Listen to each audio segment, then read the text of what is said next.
இன்றைக்கி நம்ம தோட்டத்துக்கு வந்தோம். இப்போ ஒரு 10-12 நாளைக்கு முந்தி மல்லிச்செடியை விதைச்சோம். அது ஊனணுமா விதைச்சிட்டேன் நான். எல்லோரும் முளைக்காது வைக்காது நாங்கள் இருந்தாலும் விதைச்சிட்டு இதோட 3 தண்ணி விட்ருக்கேன். ஒரு இடம் மழை பெஞ்சிருக்கு.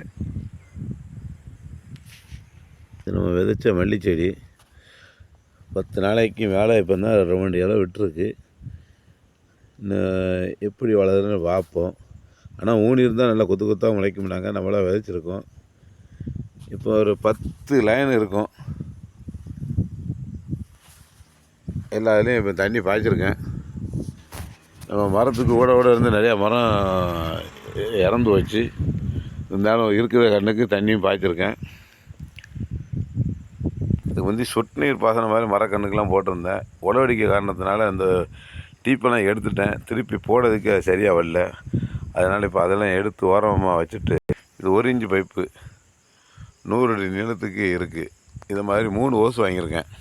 சொட்டு நீர் பாசனத்துக்குள்ள பைப்பை அறுத்து விட்டு இப்போ 1 இன்ச்சு ஓஸ் போட மாதிரி மாட்டியாச்சு. இதில் ஒரு ஓஸ் மாட்டியிருக்கேன். இதுங்கிட்டாமல் இந்த மரத்துக்கெல்லாம் தண்ணி பாய்ஞ்சிக்கிட்டு இருக்குது. அடுத்து இந்த பக்கமும் பைப்பை அறுத்து விட்டு 1 இன்ச்சு ஓஸ் போட மாட்ட மாதிரி ஒரு நிப்பில் மாட்டியாச்சு. இங்கேருந்தும் பைப்பு கிட்டாமல் போகுது. இது ஒரு 100 அடி ஓசத்துக்கு ஒரு ஓஸ் வாங்கி போட்டிருக்கு. கொஞ்சம் சின்ன அமைச்சு வராமல் தண்ணி பாயிட்டுமேனு போட்டாச்சு.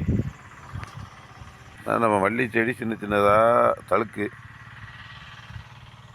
எப்படின்னு ஒரு வாரம் அடுத்த வாரம் வரும்போது கொஞ்சம் பெரிய செடி ஆயிரும்னு நினைக்கேன். இதுதான் நம்ம தோட்டத்தில் கேட்டிருக்கு. ஒரு ரூம் கட்டி வச்சுருக்கேன். மேலே தண்ணி டேங்க் வச்சுருக்கேன். அதுக்காக மேலே செட்டு போட்டிருக்கு. இல்லை மொட்டை மாடியாகவே விட்டுருக்கலாம். தண்ணி டேங்கு வெயிலில் இருந்தால் தண்ணி சூடாயிரும், தண்ணி கெட்டு போயிடும், செடியெல்லாம் நல்லா வராது. நாங்கள் அதுக்காக எண்ணலுக்காகத்தான் மேலே தகர செட்டு போட்டு வச்சுருக்கேன். நம்ம வீட்டுக்கு வெளியே வளர்த்த பூரச மரம் போன வருஷம் கார்த்திகை மாதம் நட்டுனது. வளர மாடு கடிச்சிக்கிட்டே இருந்தது. இந்த வருஷம் ஓரளவுக்கு நல்லா வளர்ந்துருச்சு. மரத்தை காப்பாற்றியாச்சு. பின்னால் ரோட்டு ஓரமாக நட்டி வச்ச வேப்ப மரக்கன்று, இதையும் மாடு ஆடு நிறையா கடிச்சிது. சுற்றி இந்த வேலியெல்லாம் போட்டு வச்சேன். மரத்தை காப்பாற்றியாச்சு. இனிமேல் நல்லா வளர்ந்துடும்னு நினைக்கேன். நல்லா இனலாக இருக்கும், நல்லா குளிர்ச்சியாக இருக்கும்.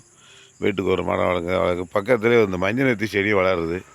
இதையும் யாரும் வெட்ட விடாமல் பத்திரமா பாதுகாத்து வளர்த்துக்கிட்டு இருக்கேன். நல்லா வளரட்டும். மரம் வளர்ப்போம்.